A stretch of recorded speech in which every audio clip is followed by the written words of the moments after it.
Amen. Yan, magandang gabi sa bawat isa. Pwede bang atin munang silayan yung ating mga nasa left and right this evening. Ano? Ayan. Batiin natin sila, okay? So, sa gabing ito, alam ko, lahat kayo po ay umaasa na you will receive something from God. Amen po ba? Ayan. Sino naniniwala na merong inihanda ang Diyos sa kanya sa gabing ito? Amen. So, tonight hindi na siguro natin papatagalin, ano? Kasi alam ko talagang more than a month pinaghandaan niya yung mensahe ng Panginoon. At alam ko na hindi tayo bibigay ng Diyos. Amen po ba? Sabi mo, hindi ka bibigay ng Diyos sa gabing ito. Amen. So, palakpakan natin ng Diyos sa buhay ng ating kapatid, Sister Che. Amen. Good evening po sa bawat isa. Grabing nginig. Ay, sorry po. Good evening po sa bawat isa. Kumusta po yung bawat isa? Ay, na-starstruck kayo sa akin, no? Joke lang yan. Amen. Sige po. Okay, bakit gano'n?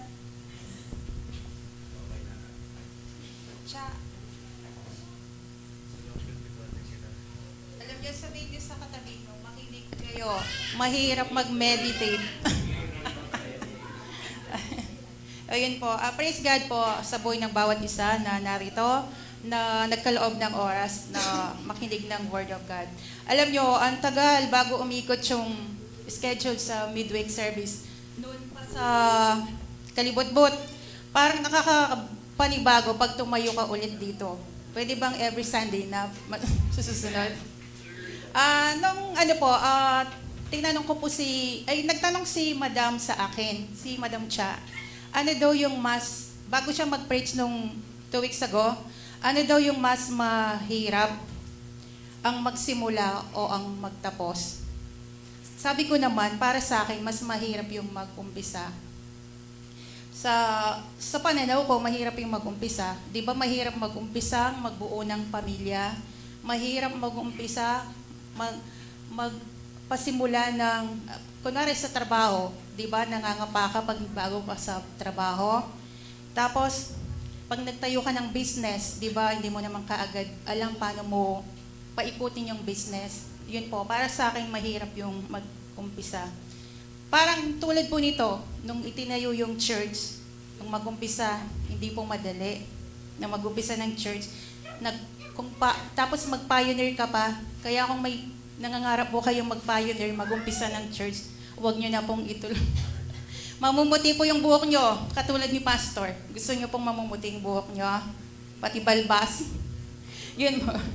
Praise God. Sabi nga, kung kayo po yung tatanungin ko, ano sa tingin nyo yung isasagot nyo? Ano yung mas mahirap? Yung magsimula o ang magtapos? Sa opinion nyo po? Magsimula. Oh, praise God.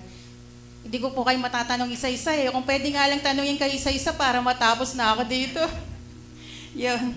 Pero sabi daw po ng sasensya, ng may scholar, Bible, scholar, mga matatalino, mas mahirap daw ang magtapos. Hindi ko alam kung bakit. Pero minsan parang gusto ko na rin i-convince yung sarili ko na mas mahirap talaga ang magtapos. Kasi sabi sa Bible, sa Matthew 19:30, Ngunit marami sa mga nauuna ay nahuli. Ang nahuli ay nauuna. Parang doon pa lang yun na yung sagot na mas mahirap yung magwakas. Yun po. Tapos, naalala niyo po ba nung nakilala niyo si Lord? Nung unang nakilala niyo si Lord sa buhay niyo, nung unang may nag-share sa inyo, narinig niyo yung pangalang Jesus. Naalala niyo po ba kung ano yung feelings nung umpisang nakilala niyo si Jesus sa buhay niyo? Di ba, feeling mo in love ka kay Lord? Na gusto mo Monday pa lang, tapos gusto mo Sunday na. Yung excitement mo nandun. Di ba? Sarap-sarap po nun. Ako nga po nun, halos ilipat ko pa yung mga Bible verse sa notebook sa sobrang. Parang nung pumunta po kami sa Peñel, si Pastora doon, sabi niya, inililipat niya sa notebook yung mga verse, yung mga sa Bible. Ganon siya na in love kay Lord, yung kay Pastora sa Peñel. Alam ko po, ganon din po kayo na in love kay Lord nung una niyo siya nakilala. Gaano po kayo ka in love kay Lord nung una niyo siyang nakilala? Excited po din ba kayo na laging pumunta sa gawain niya? Di ba ang sarap ma-in love po? Kay Lord pa kaya? Pero sabi ni Lord, bakit nawala, unti-unting nawawala yung excitement mo sa paglilingkod mo sa akin? Bakit? Napagod ka na? Pinagpalit mo na si Lord sa business mo, sa trabaho mo, sa mga nakapaligid sa'yo? Bakit nawala na yung love natin kay Lord? Biglang nanlamig. Amen po. Sabi sa Revelation 2, nanginginig po ako kasi ilang gabi po, halos kinakausap ko si Lord. Parang nanaginip pa nga ako na hindi ko alam kung sinasabi ko kay pastor na hindi ko kayang tumayo. Hindi ko alam kung totoo o panaginip. Kasi parang bago ka tumayo dito, si Satan hindi kanya tumayo. Feeling ko hindi ako karapat-dapat magsalita ngayong gabi. Pero praise God, itatayo ka ni Lord at bibigyan kanya ng message talaga na nagmumula sa kanya. Hindi ka mawawalan pag nagtiwala ka sa Panginoon. Ito po yung sinasabi ni Lord sa Revelation 2:4. Sige po, basahin nyo.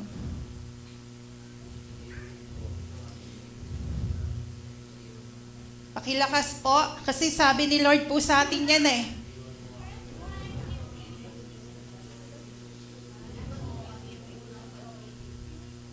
Diba?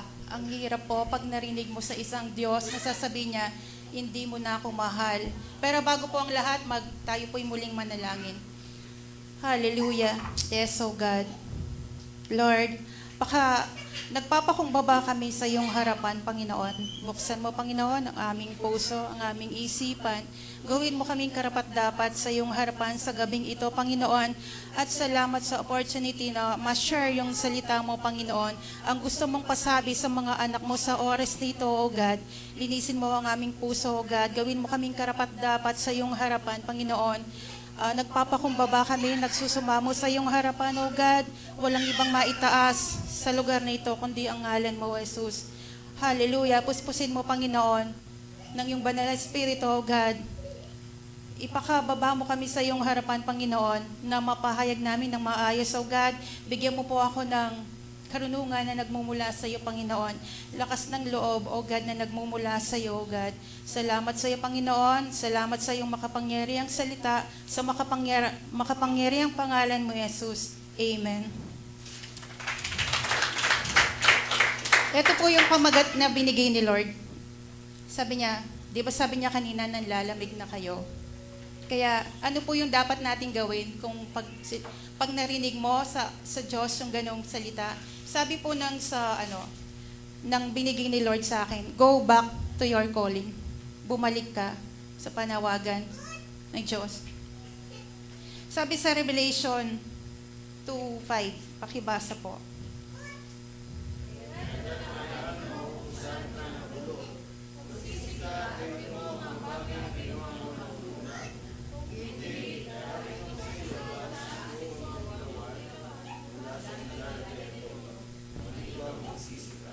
Amen.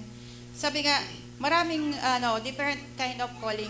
Maraming tinawag si Lord sa Bible, sa mga character niya, sa mga servant niya. Di ba si Noah, si David, si Jeremiah, si Moses, si Abraham, si Paul, si halos yung mga servant ni Lord, tinawag niya. Sabi, calling is a gift. Kaya alamin mo kung anong calling sa'yo ni Lord, kung anong gift mo, para magampanan mo kung ano yung panawagan ni Lord sa'yo. Lagi kang bumalik sa Panginoon. Mga dapat gawin na meron ka kapag pinapabalik ka, go back to your calling, sabi ni Lord. Dapat meron kang strong relationship to God. Amen. Meron po ba kayong strong relationship to God sa oras na ito? Ganun ba yung merong itsura na merong strong relationship sa Lord? Amen. Yun po. Paano magkakaroon ng strong relationship sa Panginoon? 'Di ba sa Romans 10:17, sa pakikinig ng salita ng Panginoon. Amen po. Nagagawa po ba natin yon na makinig sa salita ng Panginoon? Masasabi niyo pa ngayong gabi na meron kayong strong relationship sa Panginoon? Amen. Parang mahina. Amen. Yun po, katulad po ni David sa 1 Samuel 17. Di ba hinarap ni David si Goliath? Kasi meron siyang strong relationship sa Lord at alam niya yung Lord niya na kaya siyang ipagtanggol. Nawa, yung bawat isa ganun, ka-strong yung relationship nila sa Panginoon. Amen po. Sabi sa 1 Samuel 17:45, sumagot si David, ang dala mo'y tabak, sibat at balaraw. Ngunit lalabanan kita sa ngalan ni Yahweh, ang makapangyarihang Diyos ng Israel. Diba? Grabe yung relasyon ni David kay Lord na kaya niyang harapin si Goliath. Kayo po, kaya niyo bang harapin yung Goliath sa buhay niyo? Kung meron kayong strong relationship kay Lord, nasa harapan niyo si Goliath, anong sasabihin niyo? Hello. Ganun po ba? Si Goliath, alam niyo po si Goliath, yung mga problema, pagsubok sa buhay, kaya niyo po bang sabihin sa kanya na lalabanan kita sa pangalan ni Yahweh? Amen. Sana po, no, ganon. Naririnig tayo ni Lord ngayon, gabi. Tulad po sa Daniel 6, di ba si Daniel, sabi niya, kahit ihulog pa siya sa apoy, kainin ng leon, hindi siya sasamba sa Diyos-Diyosan. Ganun din yung strong relationship ni Daniel kay Lord. Amen po. Nawa, di ba naging malago yung buhay hindi naman binigo ni Lord si Daniel, kundi sabi sa Daniel 6:28, at si Daniel ay nanagana yung buhay niya. Pag meron kang strong relationship kay Lord at nagtiwala ka sa Kanya, sabi, mananagana ka. Amen. Parang hindi po ako sa strong relationship nyo pag ganyan yung mga itsura ng merong strong relationship. Amen po. Sabi,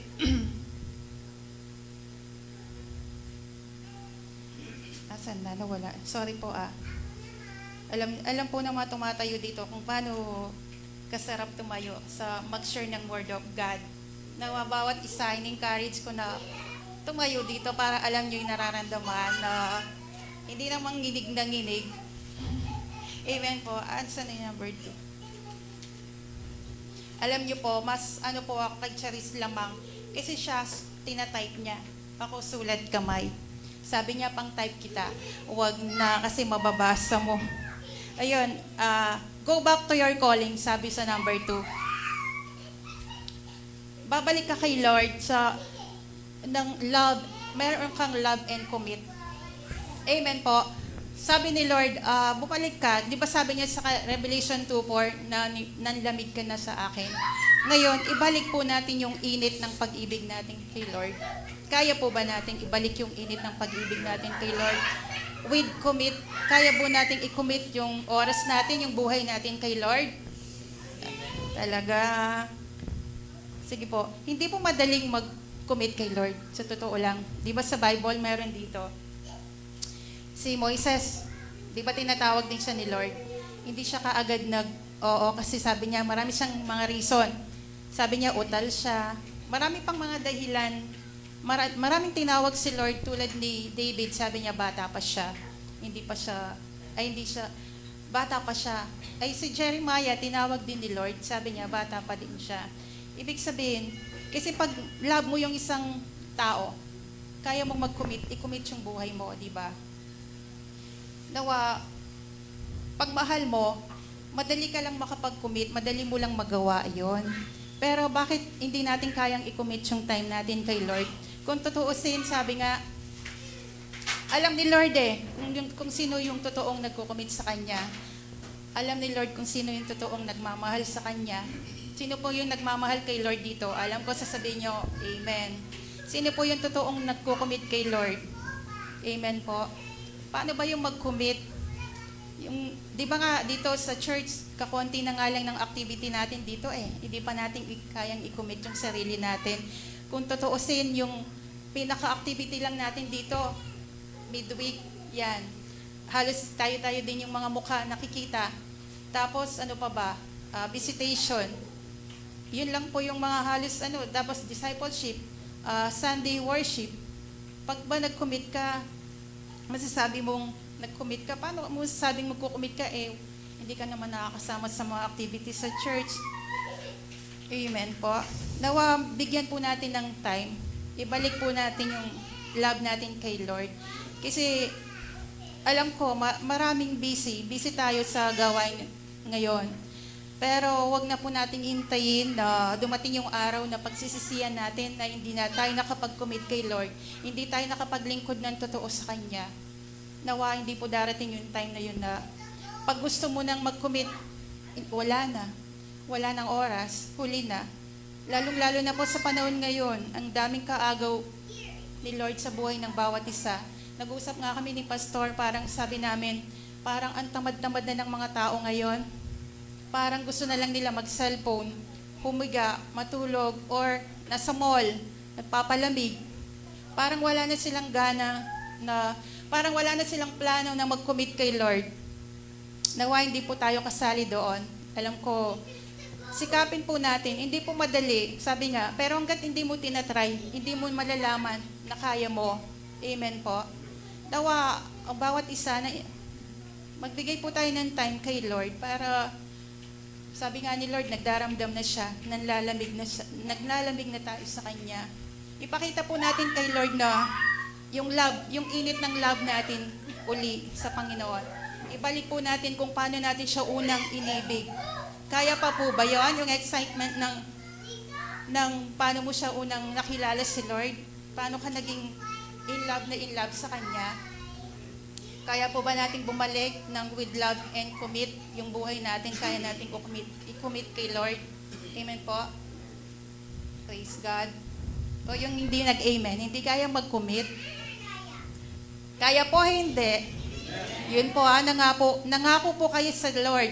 Sabi nga ni Kuya sa preaching niya, pag sa favorite book sa Ecclesiastes na pag nangako ka kay Lord, dapat gawin mo. Kasi katulad ni Sapphira at si Ananias, hindi ginawa yung promise nila, namatay. Kaya pag nag-promise po kayo kay Lord, gawin po natin. Mahirap bang mag-commit kay Lord? No. Sana po. Tsaka alam nyo, pag sumama po kayo sa visitation namin, house-to-house visitation, ay, mawawala yung pagka-sexy nyo. Kasi po, sarap ng mga merienda. Kaya, sama po kayo. In-encourage ko po yung bawat isa. At saka para mabanding po natin yung bawat isa. Makilala yung isa't isa. Para maiba naman, bigyan nyo ng time si Lord. Kasi hindi naman nawawalan ng time si Lord sa atin eh. Huwag puro trabaho. Magtrabaho tayo kay Lord. Kaya ba, church? Amen. Isang malakas na amen. Yun. Sige nga po, pakipalakpakan po si Lord sa gabing ito. Amen. Ito na. Go back to your calling. Number 3. Encourage one another. Ay, hindi ko nabasin. Sabi sa Romans 15:1, dapat pagtiisin nating malalakas ang mahina sa pananampalataya at huwag ang sariling kasiyan lamang ang iniisip. Amen, no? Napaka-klaro po ng mensahe ni Lord eh. Alam nyo, sabi nga, hindi naman madaling maging courage lalo na kung ikaw hindi ka okay. Kaya kailangan, sabi nga dito, dapat malakas ka. Kasi paano ka mag-encourage kung mahina ka? Amen po. Lalo na sa panahon ngayon, ang daming dapat palakasin ng loob. Hindi mo alam yung kapatiran mo, nanghihina na. Isang kumusta lang po yan sa church, ay sa text, medyo magagaanan na siya ng pakiramdam. Katulad po ng share namin dun sa women's nung Sunday. Parang akala mo nasa church siya, okay lang siya. Hindi pala. Kasi madalas, chinachat lang natin yung mga hindi natin nakikita sa church. Ngayon, kahit pala nakikita natin sa church, nangangailangan pa rin yan, palakasin, i-encourage mo pa rin yung kapatiran mo. Napakahalaga po ng fellowship para palakasin yung bawat isa. Huwag nating sabihin kaya natin. Kailangan natin yung ating kapatid. Kaya napakahalaga po ng ma-encourage natin yung bawat isa. Amen po. Yun po. Sabi nga, hindi madaling mag-encourage, lalo na, alam mo yung time na may pinagdadaanan ka, tapos may mag-chat sa'yo na kailangan palakasin mo siya. Pero, yun po, sa tulong naman ng Panginoon, talagang kailangan lagi tayong malakas. Lalo na po sa panahon ngayon, di ba, hindi biro yung mga depression, anxiety, na pinagdadaanan ng mga tao. Di ba yung anak nga ni, yung sikat na si Kim Atienza, na depression yung anak niya, na anxiety, di ba, nagpakamatay. Ang lalim po ng hindi po biro yung depression sa panahon na to. Kahit mayaman ka, kahit bata ka, matanda, pag na-depress ka, at kung walang kakausap sa'yo, paano ka na? Bibigay ka na. Kaya napakahalaga po ng i-encourage natin yung bawat isa.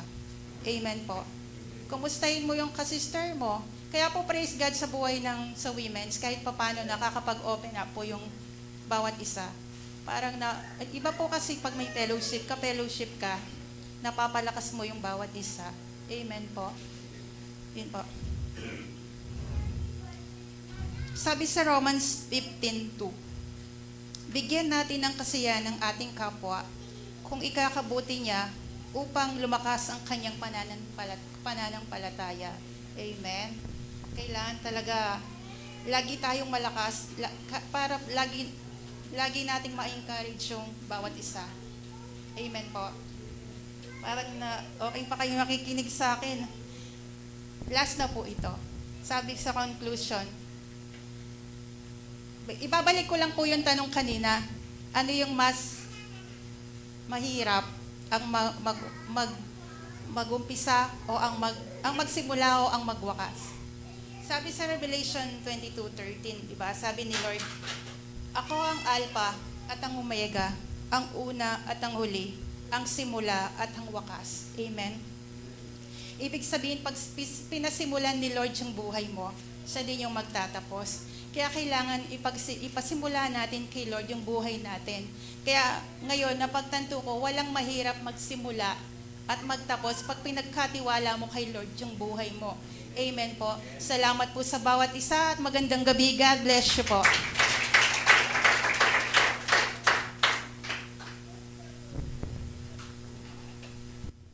Natapos naman Yun na yung katapusan, di ba? So, yung tanong na yan talagang very intriguing, no? Kasi depende yan kung ano sa pananaw mo yung mas madali o mas mahirap. Depende kung ano yung gagawin mo, nasisimulan mo at yung bagay na gagawin mo at tatapusin mo rin. Kasi may mga bagay na talagang mahirap umpisahan. Tama po ba yan? May mga bagay din naman na napakahirap tapusin. Kasi depende yan sa pananaw mo kung ito ba'y tapos na para sa iyo. For example, yung ating mga bahay, yung ating tahanan, siguro napakahirap umpisahan yan. Tama po ba? Napakahirap. Pero kapag nariyan na, sabihin natin, nag-start ka na, nagkaroon ng foundation, and then, sabihin na natin, meron ng bintana, pintuan, and everything. But then again, sasabihin mo, okay na yan. So, yun na yung katapusan. Pero sa mga ibang tao na still, no, gusto pa nila itong pinturahan, gusto nilang dagdagan. Kasi, ano ba yung ibig sabihin ng katapusan sa'yo? Yun ang tanong doon Ano ba yung ibig sabihin ng katapusan? So, kanina, sabi nga ng ating napapag-aralan is that let us go back to our calling. So, ito kasi yung isang bagay na ating nakakalimutan. Sabi ng Bible, many who are called, but few are chosen. So, do you feel na ikay tinawag ng Diyos? Yun ba yung pananaw mo, tinawag ka ng Diyos? At ngayon, anong uri ng pagkatawag sa iyo? Saan ka ba niya tinawag? Ano bang bahagi ka niya tinawag? Yun ang isang bagay na dapat muna nating alamin. Kasi maaring tinawag ka niya. Saan ka niya tinawag? Anong bahagi? O saang ministeryo ka tinawag? So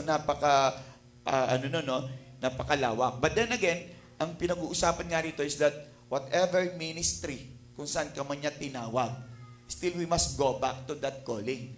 Isa lang naman ang calling natin Ano yun? To preach the good news. Tama po ba yan? Kaya lang, hindi nga natin nagagawa na ating ipangaral yung mabuting balita. What do we do doon sa mga narinig natin ng mga salita ng Diyos? What do we do with that? Yun ang isang bagay talaga na dapat natin tignan because that is our calling as a Christian, as a believer of Christ. Sabi ng Bible sa Ephesians sa Ephesians ba yun? No? Chapter 1 verse or Philippians chapter 1 verse 6. Anong sabi doon? Being confident of this, that he who began a good work in you will carry it on to completion until the day of Christ Jesus. So makikita natin, ang sabi niya, ako'y panatag sa bagay na ito na ang nagpasimula sa inyo ng mabuting gawa ay siyang magtatapos nito hanggang sa araw ni Kristo Jesus. So, kung tayo mag-uumpisa gaya nga sa conclusion, hayaan natin na si Jesus Christ ang magpasimula sa ating buhay. And kapag si Jesus ang nagpasimula sa ating buhay, tiyak yon, siya rin ang magtatapos. Kaya kung ating titignan at pagbabasihan, yung katanungan na anong mahirap magsimula o ang magtapos. Kung si Jesus ang mag-uumpisa niyan, madali lang. Tama? Kung si Jesus ang magtatapos, madali lang. Pero kung tayo mag-uumpisa at tayo rin ang magtatapos, well, of course, napakahirap. Yun ang isang bagay talaga na dapat nating unawain. So, ang tanong, nagpasimula ka na ba sa panawagan ng Diyos? Nagpasimula ka na ba sa panawagan ng Diyos? May ginawa ka na bang hakbang? Kumilos ka na ba? Gumawa ka na ba? Nag-umpisa ka na ba? So, paano mong babalikan kung wala ka pa palang naumpisahan? At kung nandun ka pa lang sa umpisa at wala ka pang pagpapatuloy, paano yun? No? Paano yun? Kaya nga, mga kapatid, sinasabi ng Panginoon ngayon is that gawin natin, gampanin natin kung ano yung pinagagawa niya. Napakadali lang naman. Tama po ba? Romans chapter 12. Punta tayo yung ating favorite verse. Chapter 12, verse 2. Anong sabi niya doon? Verse 1, sabi niya. Kaya nga, mga kapatid, isinasamo ko sa inyo, sabi ni Paul, no, naninigluhod na siya, no? Sabi niya, alang-alang sa mga kahabagan ng Diyos, na inyong ialay ang inyong mga katawan na isang handog na buhay, banal, nakasiyasiya sa Diyos, na siya ninyong makatwirang paglilingkod. Kaya hindi kasi natin maibigay pa yung ating buhay. Kaya hindi tayo makapagsimula ng ating paglilingkod sa Diyos, yung pagkatawag niya sa atin. No? Dahil sa mga bagay na ito, na hindi natin kasi maibigay yung ating buong buo sa Diyos. Still tayo po'y nagtitira para sa ating sarili. No? Isang bagay yon na dapat natin munang gawin is that let us surrender our life, our body. Because we give so much time, no? We give so much attention sa ating pangangailangang katawan, kaya nga naapektuhan yung spiritual life eh. Lagi kasi nakasentro sa atin. Tingnan nyo po, no? Masyado nating pinofocus yung ating kaisipan sa kung ano yung nararamdaman natin, sa kung ano yung mga pinagdaraanan natin. Kaya nga hindi ka makapag-umpisa ng paglilingkod sa Diyos eh. Marami ka munang nais gawin sa buhay mo. Yung isang tanong na sinasabi kanina, let us go back to our calling. Siguro before anything else, to go back to our calling. No? Tignan muna natin yung ating sarili. Let us remind ourselves. Let us remind ourselves. No? Tinawag nga ba talaga ako ng Panginoon? Tinawag ka nga ba talaga ng Panginoon? Amen. So kung tinawag tayo ng Panginoon, alam mo na may pakinabang ka. Tama? Tama ba? Alam mo na merong hinihintay ang Diyos sa'yo. Alam mo na umaasa din naman ng Diyos sa'yo na ikay magpapagamit sa Kanya.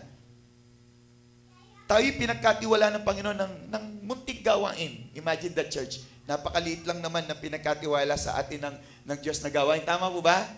But then again, tandaan natin, bagaman maliit ang gawain na pinagkatiwala sa atin ng Diyos, take note of this. Tayo po ay haharap sa Panginoon at ang maliit na gawain na ito ay ating ipagsusulit sa Kanya. Tama po ba? Ipagsusulit natin sa Panginoon yan. Kumusta yung pinagkatiwala ko sa iyo? No? Yung parable of the talent na magsusulit tayo sa Panginoon. Every detail of our life kapag tayo na nakaharap sa Kanya. lahat ng ating ginawa sa Panginoon. Kung tayo ba habang tayo dumadalo sa gawain, did we offer our bodies? Halimbawa, nariyan ka, did you offer your bodies? Binigay mo ba talaga yung katawan mo sa oras na ito as a sacrifice, as a living sacrifice to God? Kasi kapag hindi natin ibinigay yung ating sarili, hindi na natin maibibigay pa yung iba. Yung time natin. Because usually, our time is just only for our body. Our finances is just only for our body. Tama? Our energy is just only for our body. Kaya sabi ng Panginoon, kaya mo bang ibigay ang katawan na yan? Di ba sinasabi sa Bible na maraming mga tao, they are busy bodies. They are not busy to the Lord. They are busy bodies. Kaya nga po, alam nyo, kami po yung, sabi nga ni Mr. Cheno, nag-uusap kami. Ano ba yung dapat nating gawin para lumago pa yung church? Para lumago pa yung church. Hindi lang siguro basta let us go back to our calling.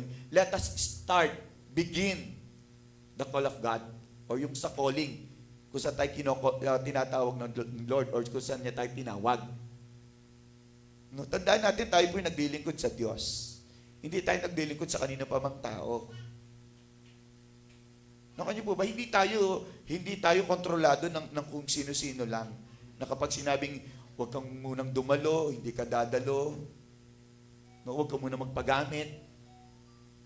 Baka nakabase yung pananampalataya mo sa ibang tao, na dahil siya hindi, kapag nagpagamit ka, doon ako magpapagamit. Kapag sumunod ka, doon ako susunod. Kapag nagbackup ka, doon ako magbabackup. Kapag tumayo ka, doon ako tatayo.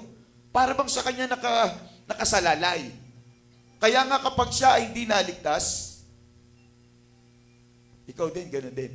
Kasi doon mo sinaalang-alang ang iyong pananampalataya, ang iyong paglilingkod sa Diyos. Nakanyo po ba yun? Kaya ano sabi ng binasa natin kanina? Sinasabi niya sa Matthew chapter 19, verse 30. Anong sabi niya doon? Many who are called, many who are first will be last, and last will be first. Alam niyo, hindi lang minsan sinabi ni Lord John. Even sa chapter 20, no, puntahan natin. Hindi niya lang sinabi ng minsanan yon. Sabi rito sa verse 16 ng Matthew 20, sabi niya, so the last will be first, and the first will be last. Imagine that. Kapag ang isang bagay ay inuulit sa Biblia, ibig sabihin ito'y napakahalaga. Nakanyo po ba, ibig sabihin, talagang binibigyan ng Panginoon ng pagpapahalaga yon. Kaya huwag nating sabihin na, matagal na kasi ako nag-church. Yes, matagal ka na nag-church, matagal ka ng Christian, pero ginagampanan mo ba ang pagkatawag sa iyo ng Panginoon? Sabi ko nga po sa inyo, merong isang kwento na kung saan isang nanay paalis, papunta ng palengke, at pinigbili na niya kanyang anak na ang sinabi, anak, magsaing ka. Ngayon, ang ginawa nung bata, nagwalis siya. Naglaba siya. Lahat ginawa niya except sa magsaing. Do you think siya ay sumunod? Hindi. Sometimes we choose. Tayo yung pumipili ng kung ano yung gusto nating ministry, kung ano yung gusto nating gawin, kung saan ka fit. Hindi tayo bumabasa sa kung ano yung panawagan ng Diyos sa atin. Lahat po tayo, walang excuse. Anong sabi ng Matthew? Sa huling talata, sa huling kabanata, anong sabi niya sa book of Matthew? Tingnan po natin. Ang sabi niya sa verse 18 ng Matthew chapter 28, then Jesus came to them and said, all authority in heaven and on earth has been given to me. Sabi niya ganun. Sa verse 19, therefore, go and make disciples. So doon pa lang, ang sabi ng Panginoon, go and make disciples. Kaya lang, paano tayo mag-disciple kung hindi tayo nagpapa-disciple? Paano natin gagampanin ng ating panawagan o yung pagkatawag sa atin ng Panginoon kung hindi pa tayo nag-uumpisa na magpagamit sa Kanya o tumugon sa panawagan ng Diyos. Again, therefore, go and make disciples of all nations, baptizing them in the name of the Father, of the Son, of the Holy Spirit, and teaching them to obey everything I have commanded you, and surely I am with you always to the very end of age. Siguro isang bagay kasi nandoon yung ating fear. Yung takot natin, natatakot kayo magpagamit sa Lord. Kasi baka nga naman, pag nagpagamit ka kay Lord, well, of course, mahahati yung oras mo. Mahahati yung panahon mo sa family mo. Tama ba yan? Isang bagay nating inaalala yon. Siyempre, yung trabaho mo, hindi naman ikaw yung boss doon. Pastor, hindi ako boss doon, so hindi ko hawak yung time ko. Yes, tama ka, marahil. Pwede yon. Pero alam natin na, sabi ng mga kasabihan, if there is a will, there is a way. Tama ba? Kayang gawa ng paraan. At ang panawagan ng Diyos, ang calling natin, hindi lang naman dito sa church. Kung titignan talaga natin, ang gawain is nasa labas. Tama ba? Tama ba? Nasa labas. At yung mga nasa labas ay ipapasok natin dito. But before we go out, tayo muna magpalakas dito. Palakasin natin yung sarili natin. Alam niyo po ba yung mga bata na sila po ay ipinanganak na mga around 7 months or 8 months. Anong ginagawa sa kanila? Incubate. Tama? Ini-incubate. Ang church po is a form or a good example of incubator. Pinapalakas tayo. Iniilawan yan Para paano? Para pumantay yung kanyang kulay. No? Ini-empower, ini-energize, kinukumpleto. Yung supposed to be na dapat na naranasan niya doon sa tiyan. Tama po ba? Ini-incubate. So tayo dito, magpa-incubate muna tayo. Dito muna tayo.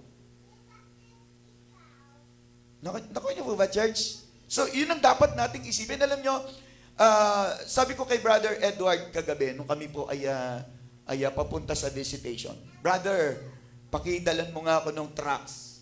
Sabi ko sa kanya. Kasi sabi ko, napaka-bagal ng paglago. Nababagalan ako sa paglago ng gawain ng Panginoon. Nababagalan po ako. No? Kasi sabi ko parang, sandali, parang hindi kami yata nag-multiply. Because ang kaisipan ng tao ngayon, ng mga Christians, is to multiply financially. Nakanya po ba? Magkaroon ng breakthrough financially. But they're not seeking to have a breakthrough in their spiritual life. Kasi hindi nila alam na the moment nagkaroon ng breakthrough sa yung spiritual life, everything will follow. Nakanya po ba? Nakanya po ba, church? Alam niyo, isang pastor ang narinig ko. Inayos ng Diyos ang kanyang finances nung sila po'y talagang naglingkod ng tuluyan. Tingnan niyo po ang sabi ang nag-share nito ang ating kapatid, di ba, Sister Malu? John 15. Tama ba, Sister Malu? John 15, verse 1. Gusto ko lang ano sa inyo. Ang sabi niya, ako ang tunay na puno ng ubas at ang aking ama ang tagapag-alaga. Verse 2, punta tayo. Anong sabi niya? Ang bawat sanga sa akin na hindi nagbubunga ay inaalis niya at ang bawat sanga na nagbubunga ay nililinis niya upang lalong magbunga. Hanggang 5 tayo. Ang sabi niya, 3, kayo'y malilinis na sa pamamagitan ng salita na aking sinabi sa inyo. Verse 4, kayo'y manatili sa akin at ako'y sa inyo, gaya ng sanga na hindi magbubunga buhat sa kanyang sarili, malibang nakakabit sa puno, gayon din naman kayo, malibang kayo'y manatili sa akin. Verse 5, last verse, ano sabi niya? Ako ang puno ng ubas, kayo ang mga sanga ang nananatili sa akin, at ako'y sa kanya ay siyang magbubunga ng marami, sapagkat kung kayo'y hiwalay sa akin ay wala kayong magagawa. Listen to this, napakahalaga po nito. If we will go back to verse 1, ang sabi niya, ako ang tunay na puno ng ubas at ang aking ama tagapag-alaga. Kung babasahin natin ang buong chapter 15, which hanggang 10, verse 10 pala rather, ang gusto nito is for us to bear fruit. Tama po ba? Magbunga. Ngayon, sino bang nagdudulot ng bunga? Yung bang sanga o yung pinaka-trunk, yung pinakakatawan? Yung katawan, tama? Kaya tayo daw yung mga sanga. Sanga tayo, hindi tayo tanga. Nakanyo po ba? Hello? So tayo mga sanga. Ang sanga ay magbubunga kapag siya ay nakadikit sa pinaka-main trunk. Doon sa pinakakatawan. Tama po ba? Doon sa pinakakatawan. Kasi siya yung nagsusupply ng nutrients eh. Tama? Hello? Kaya nga, may mga sanga na sabi doon, na hindi na sila namumunga because they are not connected anymore to the main, doon sa vine. Hindi na sila konektado. Bagaman nandoon pa sila, parang mga sanga ng mangga or kung ano mang mga puno yan na nakakabit pa rin sila, pero bulok na sila sa loob. Bulok na sila sa loob. Patay na sila. Nakuha? So marami mga Kristiyan ganon. Akala nila nakadikit pa sila. Akala buhay pa sila, pero patay na ang kanilang pananampalataya. Bakit? Kasi humiwalay sila, hindi na nila iniyugpong ang kanilang sarili doon sa pinaka-main, and that is God. Nakanyo po ba? Nakanyo? Kaya nga yung pinaka-main na katawan, yun nagpapabunga doon sa sanga eh. Hindi naman yung sanga, kundi yung pinaka-main. Kailangan nating unawain yon. Alam ko, isang bagay na nagiging dahilan o pumipigil sa atin bakit hindi tayo talaga tuluyan na makapagpagamit sa Diyos. Gusto nyo eh. Nandun yung desire. Gusto nyo. Gusto nyo. At alam ko ito yung nagdudulot ng kalungkutan sa inyo dahil hindi nyo nagagampanan kung ano yung pinagagawa ng Diyos sa inyo. Nagkakaroon ka ng kalungkutan. At marami tayong sinisisi. No, marami tayong mga if, but, alam nyo yung ibang tao sinasabi, nakikipagtrabaho kasi ako. Yes, siguro. Sabihin na natin, hindi mo hawak yung time mo. Eh, paano yung mga may business? Hawak nilang ang kanilang oras, pero, still, same alibay. Hindi kasi ako makali sa yung mga customer. Pero hindi naman ang customer ang may-ari ng shop, ikaw. Tama? Because, kasi nga, may responsibility ka eh. May obligation ka eh. Babayaran mo yung renta, magpapasweldo ka, and so on and so on. No? At maraming bagay na nawawala sa atin. Lalong-lalo na yung sinumpaan natin na tungkulin sa Diyos. Pastor, hindi ako sumumpa. Wala akong sinabing susunod ako sa iyo. Nung tinanggap mo si Jesus bilang Lord and Savior of your life. That's it. Nangako ka sa Kanya. Nagkaroon kayo ng allegiance.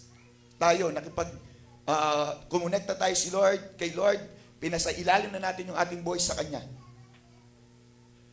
Kaya nga tayo po dapat lahat ay kumilos sa church na ito. Nakanyo po ba? Nakanyo po ba? Kaya nga, alam nyo, sabi ko nga kay Brother Edward, Brother, ako, dalhin mo nga dito bigyan mo nga ako ng tracts. Ito po yun, no? Ito yun. So, if God's will, this coming Saturday or next Saturday, mag-house to house po ako dito sa lugar na to. In fact, before nag-house to house na kami dito, ito rin yung pinamigay namin before. Way back, 500 pieces ang pinamigay namin before. 2 lang kami ni Sister Chen na nagbigay. No? So, I'm encouraging you, siguro naman, mahirap ba yun? Bibigay mo lang. Mahirap. Lalakad tayo, bibigay mo. Ngayon, hindi ko alam basta bigay ko lang, Pastor. Pwede mong basahin, nandirito na. Di ba? Alam nyo, kapag meron kayong ginawa para sa Diyos, manunumbalik yung galak nyo, yung sigla nyo. Kasi kumukonekta ka uli sa Kanya. Magbe-bear fruit ka uli. Gaganda uli yung mga dahon mo. Gaganda uli yung sanga, yung pangangatawan mo, yung pamumuhay nyo, yung pag-iisip mo. Everything in you. It will become brand new. Yun ang mangyayari. Nandiyan ka pa ba, Church? Nandiyan ka pa? So, hayaan natin na maganap sana yung panawagan ng Diyos sa atin. Alam naman natin why God created us. Hindi para maging devoted tayo sa isang religion. Because no religion can save a person. It is Jesus who died on the cross. Ano man yung religion mo, hindi ka kayang iligtas niyan. Ililigaw ka ng religion mo. Because Jesus came here in this world, He walked on earth, hindi siya nagtayo ng religion. Walang tinayong religion si Jesus. Nakita natin sa John 1:12, anong sabi niya? At ang sino man na sumampalataya, naniwala, tumanggap sa Kanya, ay binigay niya ng karapatang maging anak ng Diyos. It is not a religion. It is a relationship. Magiging anak ka niya. Nakuha po? And we are obliged and it is our responsibility and duty as a person na tayo po ay tumugon sa panawagan ng Diyos na yon nung tayo naniwala sa Kanya. Nandiyan ka pa ba? At wala tayong maidadahilan sa Kanya na nagtatrabaho ka, nag-aalaga ka ng bata. Ano pang sabi ng Panginoon? In your workplace, be a blessing. Be a blessing in your workplace. Saan ka man naroroon, dapat na-share mo si Jesus. So, siguro sabihin natin, busy tayo sa trabaho, blah, blah, blah. Okay, let's start sa family muna natin. Lagi ko po sinasabi sa inyo, kaya hindi tayo nagiging effective. Bakit? Kasi sa family natin, yung family natin, hindi natin maidala. Family pa lang. Imagine niyo yun? Family pa lang. Sabi ko nga sa inyo, do you love your family? Lagi ko tinatanong, mahal niyo ba yung family niyo? Mahal niyo ba yung family niyo? Kung mahal niyo yung family niyo, gusto mo siyang maligtas, tama? Tama? E paano yun? Hindi natin sila na isasama. Di ba? Baka nagpapakampante tayo na, pastor, matagal pa naman dating si Lord. May isa nga tayong kapatid na hindi ko alam, joke niya lang siguro yon. Anong sabi niya? Ligtas na sila. Sabi ko, kahit biro lang yan sa akin. Medyo ano yata yun. Kasi ikaw ni Satanas yung ganun eh. Pamamaraan ni Satanas yun eh. Ligtas na sila. Parang mali yata yun. Sino naniniwalang ligtas yung magulang mo sa oras nito kapag sila'y namatay? Ligtas yung anak mo. Ligtas yung asawa mo. Sino naniniwala? Ako nga.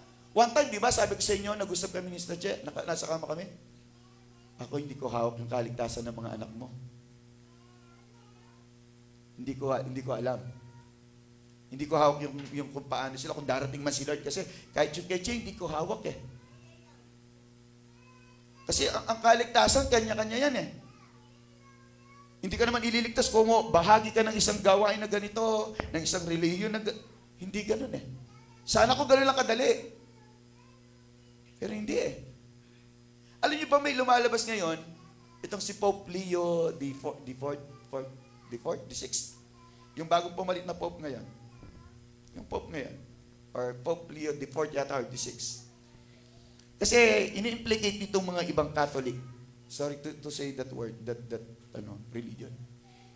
Na talagang salvation ay bahagi si Mary sa salvation nila. Nag-recant itong siya kumbaga, binawi ni Pope Leo yun. Ang Savior lang talaga si Jesus. Kahit yung Catholic Church, hindi niya sinabi. Because the meaning of Catholic is universal. Again, I shared this last night. Para lang magkaroon lang kayo ng awareness. And beware and be aware. No? Kagabi, sinare ko doon sa ating visitation na maraming mga Muslim ngayon ay nagdo-dominate na sila. Okay? They are dominating the world. Ibig sabihin, nagmumultiply na sila. Dumadami na. Kasi ang Muslim, they will be the one that will persecute the Christian. And it's happening right now, especially sa Africa. Kasi yun ang target muna nila. Africa. Bakit? Kasi ito yung ang tawag nila, walang mga kwentang tao. Walang pakinabang. Mga black people. Kaya una nilang inuubos yan. Okay ba yan? So, alam niyo po, pagkasabi ko sa kagabi yun, kanina, habang ako po ay nagsasurf, and searching, pinabasa ko sa kanya, ang bagong mayor ng New York ngayon, New York City, is a Muslim. Grabe. Kaya alam niyo po kung anong panawagan ng mga tao sa New York today? Pray for New York. It's very devastating. Bakit? Kasi sisikilin, pipigilin na, liliit na yung lalakaran ng mga Kristiyano.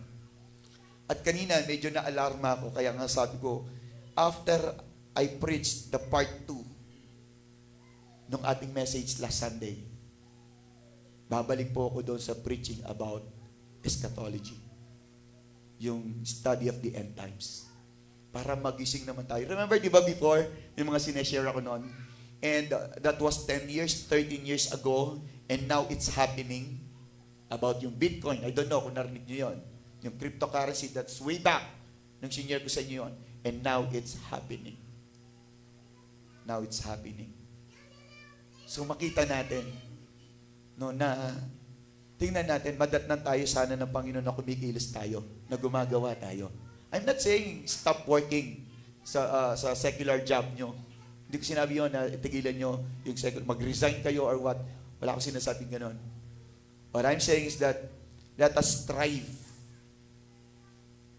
Let us strive to attend. No, to attend in the church, to attend the call, no, na kung saan tayo tinawag ng ating Panginoon. Hindi na kasi ito yung time para tayo po ay magpa banjing-banjing lang sa ating spiritual life. Because nasa pintuan na, no, nandyan na ang lahat po ng mga bagay for the coming of the Antichrist, for himself to be revealed, is that nandyan na, planchado na lahat. Okay? Nandyan na yan. Pagdating na ni Jesus, yung tinatawag na rapture, then, yun na po lahat. Nandyan na lahat, kumbaga. Kumbaga, nasa grace period tayo ngayon. Okay? Grace era, na kung saan, habang nariyan ang habag ng Panginoon, ay ating bigyan ng pagkakataon sa ating buhay. No po? I'm encouraging nyo, kumbaga ini-encourage ko kayo, tayo po ay kumilos para sa Diyos, para sa gawain niya. At least, kung dating man si Lord, nakita niya, busy tayo, gumagawa sa kanyang gawain. Amen po ba yan? Amen ba yan? So, napakaraming bagay na gusto kong sabihin sa inyo. And, isang bagay nga, no, sabi ko, ulitin ko lang, I'm encouraging you, this coming Saturday or next Saturday, pagka may time kayo, no, ay bigyan niyo po ng time. Ito, tayo po yung mamigay man lang dyan dito sa kabila, sa mga street dito. Bakit? Bakit ko sinasabing rito? Kasi nandito yung church eh. Hindi tayo pwedeng kumuha ng isda sa mga malalaking lugar na doon tayo magtatrabaho dahil di natin sila madadala rito. Nakadyo po ba? Magtatrabaho tayo yung dyan lang sa malapit. Kayo, hindi kayo taga rito, hindi kayo sa lugar nito, pero dito kayo mangingisda, dito tayo mag-share. Kasi meron tayong church, dito yung aquarium natin. Nakadyo po ba? Nasa labas ng trabaho, so yung labas lang ng church na ito, yan lang. Ito kasi yung ating perimeter. No? Yung kung saan pwede nating abutin yung mga tao na maidala natin. Kung saan ka naroroon. Kung ikaw, sabi sila, sister, sa Pulong-Bulo, sa Pandan, kung meron kayong makuha man lang, sana man lang magkaroon tayo ng ganitong goal in our life as a believer. Na kahit isang kaluluwa lang ang madalo ko this year. Di ba? Ang alam nyo, yung iba, under sila ng G12. At sila po ay, kumbaga, nag-iipon sila ng 12 souls. Tayo, I care. I care ang itanayo natin kahit isa lang. I care for someone. I care for somebody. I care for 2 people, for 3 people. Wala siyang limitations. Hindi tayo pang 12 lang, na G12 lang. Hindi tayo ganon. Kahit isa lang. Isa lang. At alagaan natin yon. Kahit isa lang ibigay mo sa Lord. Yung gift mo sa Kanya, pabonus mo na sa Kanya yon. Amen po ba? Are you expecting bonus this coming end of the year? Na? Nag-expect ba kayo ng bonus? Bakit kayo bibigyan ng bonus? Karapat dapat ka bang mabigyan ng bonus? Ng company? Yes. Tama? Bakit? Kasi pastor, nagtrabaho ako eh. Kasi pastor, batas yun eh. Tama po ba? Tama ba? Okay. Parang talagang entitled ka na magkaroon ng bonus. Si Lord ba hindi entitled na magkaroon ng bonus sa'yo na isang kaluluwa? Hindi ba? Hindi ba siya karapat-dapat na regaluhan ng kaluluwa? Si Lord kahit isa? This year? Karapat-dapat ba siya? So, make it our goal. No, gawin nating goal 'yan. Until this end of the year. Na maski may isama tayo sa kanya at maalagaan natin 'yon. Alagaan natin sila, i-disciple natin sila because that is our calling. Okay ba 'yan? Pero bago mo nga magagawa 'yon, again, you need to be disciple first. Ayaw mo magdating ng discipleship eh. Kasi parang alam mo na lahat. Kaya ko na. Or wala kang time. Pero kapag may problema ka, may time ka kay Lord. Pag discipleship, wala kang time kay Lord. Amen po ba? Kaya ba natin para kay Lord? Kasi binibless ka niya eh. Marami ka bang blessing from God? Amen. Diba ang sarap ng Lord? Kasi bless mo ko, I will bless you also. Gusto ba natin tayo na lang lagi yung nagre-receive kay Lord? Anong sabi ng Bible sa Acts chapter 20 yata, verse 35? Anong sabi niya? It's better to give than to receive. At kapag ang Diyos binigyan natin, hindi pwedeng hindi niya ibabalik sa iyo yung siksik-liglig. Bakit? Kasi ang sabi ng Panginoon, yung measurement niya iba kaysa sa measurement natin. Amen po ba?